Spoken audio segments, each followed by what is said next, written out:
Have you been told you need to stop doing what you love, whether it's exercise, running, or a sport? Well, here at Dynamic, we don't like that answer.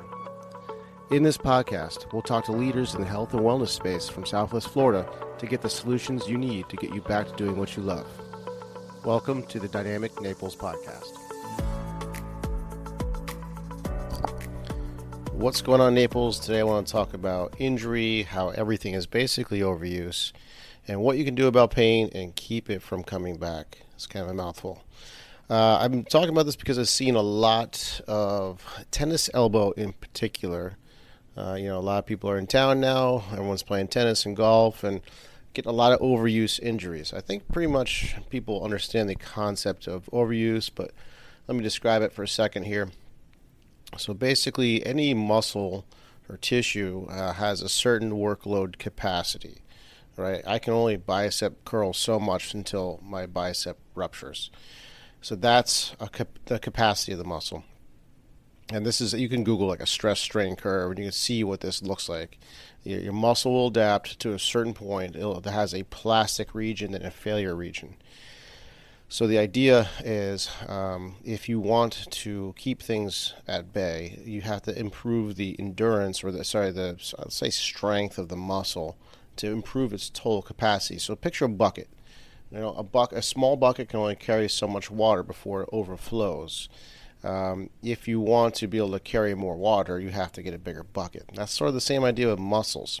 And this is why stretching doesn't seem to do much for injury prevention. There's a lot of studies that show it has no benefit in injury prevention, which I know sounds crazy because it's almost like dogma to stretch before you work out. Because you're just making something a little more elastic. That's not going to make a big difference. What's going to make a big difference is getting the muscles really strong and really prepared for sport. So let me get into how we address pain and how we keep it from coming back. We use what's called the D2R2 method. So it's it's like R2D2 but backwards, right? So the first D is to desensitize the area. The second D is to decongest. The third is to reperfuse. And the fourth is to restore. All right, that's D2R2. So when you're having pain, what is happening is that your nervous system has sensed a change in the area. So let's go with that tennis elbow example. You're using the extensors of the wrist, really, which takes place at the elbow, and you're using it too many times. And it gets to a point where it's exceeded its workload capacity. There's metabolic changes, thermal changes, some sort of change happening to the area. The nervous system senses that and becomes vigilant. It says, let's keep an eye on this and let's give some pain signals to this person to get them to alter the behavior and so we don't go into tissue damage. Because as I've described in previous podcasts, the pain does not equal damage. Pain precedes damage. So that's what's happening. The nervous system is trying to protect you from causing too much damage or inflicting any damage. Right. So what we have to do first is to desensitize the area. So this is where we use hands-on techniques. We're scraping, massaging, cupping, basically neuromodulating tone, which is a fancy way of just saying that we're applying a stimulus to the nervous system, a non-threatening stimulus, which gets the nervous system to quiet down. That's step one, as we desensitize the area. Then we want to decongest and reperfuse. Now these things kind of overlap. So what am I talking about? So first, you have to make a distinction between inflammation and swelling because those are two separate processes. Inflammation is good, it's necessary, it's stage one of healing. You don't want to block it. That's why we don't ice injuries anymore. We need inflammation. Swelling is the leftover parts of that process. It's like the cleanup crew comes and then all the materials are just left there, and that's what needs to be mitigated and pushed out. So the swelling and inflammation are two separate things.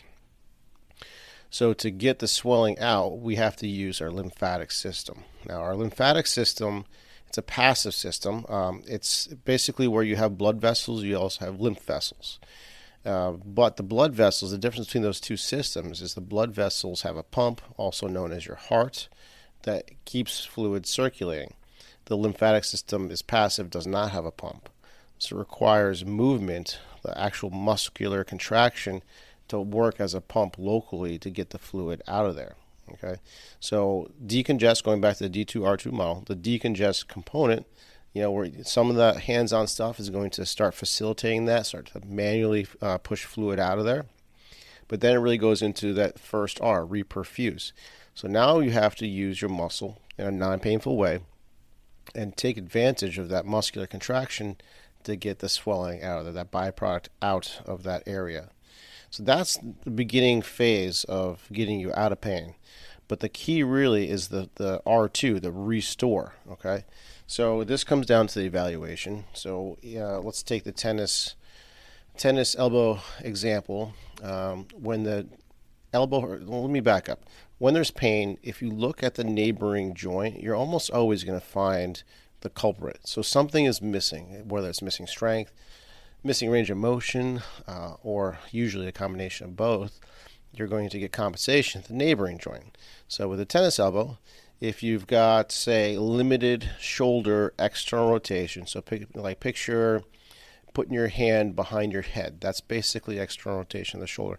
If you don't have free range of motion in doing that, and you'll go out and play golf or tennis, and you have to bring the golf club or tennis racket back, you run out of range of motion in the shoulder, and now your wrist sort of hyperextends, and the muscles that control that they originate at the elbow. So that's a perfect example of how a range of motion missing in the shoulder will lead to overuse at the elbow. So this happens everywhere in the body. Most knee pain is usually a range of motion issue at the ankle or strength issue at the hip. So that's the last component and the key component to keep it from coming back. This is why you can't Google, what to do about elbow pain. Yeah, you might find some stuff, some topical things or hypervolt, massage guns to help sort of ease the pain symptoms. But if you don't take care of the thing that is missing, then it's going to keep coming back. That's why cortisone injections might feel good initially, but the pain keeps coming back. It's kind of like taking antibiotics until you're asymptomatic and then discontinuing. Well, you've basically beaten the bug back to a certain degree, but not completely killed it off, so it's just going to come back stronger. Right? That's why, by the way, you're supposed to take all your antibiotics and finish the course. Otherwise, it's just going to get to be a stronger bug. And that's why we deal with things like MRSA. That's exactly what that is. Anyways, going back to the example, restore the shoulder range of motion in this tennis elbow example. And that's going to be your key component to keeping the pain at bay and never coming back. So to summarize, everything is basically overuse. If you take away traumatic injury out of the picture, everything is basically overuse. A weaker muscle gets overused faster, right? We don't want to ice our injuries. We want to desensitize the area. We want to encourage inflammation, but mitigate swelling. And then we have to find out what is missing and restore that. That's how you keep pain away for good. So that's all I have for you today. I've got some more exciting guests coming up. Make sure to jump on that November 20th seminar with Yuri Opendik, the Wim Hof breathing seminar. It's going to be really exciting. Space is limited. I'll put the link to book it in the show notes, and I'll talk to you guys soon. Do you have unexplained pain? Or do you wonder just how healthy you are? When was the last time you had your blood tested? Blood chemistry analysis is a great way to stay ahead of any health conditions, and now you can have control of your health with Let's Get Checked. Let's Get Checked is an incredible company that sends blood tests to your home. You can choose from over 30 different tests, whether that's liver function, testosterone, micronutrient, cholesterol, or C-reactive protein, which is a marker for inflammation. It's sent to you with free shipping, and you get results in 2 to 5 days, no physician referral needed. Use the code DPT20 for 20% off. Go to letsgetchecked.com and use the code DPT20. Did you know that you can get started with physical therapy without a physician's referral? Physical therapists don't just solve pain, we get down to the root cause and keep it from coming back. We also discuss all things health, such as nutrition and lifestyle changes. If you feel that you could use some help, let's get on a free consult call. Go to www.dynamicnaples.com and sign up for a free call. Also, if you like this podcast, please give us a rating wherever you listen to podcasts. It helps us spread the message. Thanks for listening, and we'll see you next week.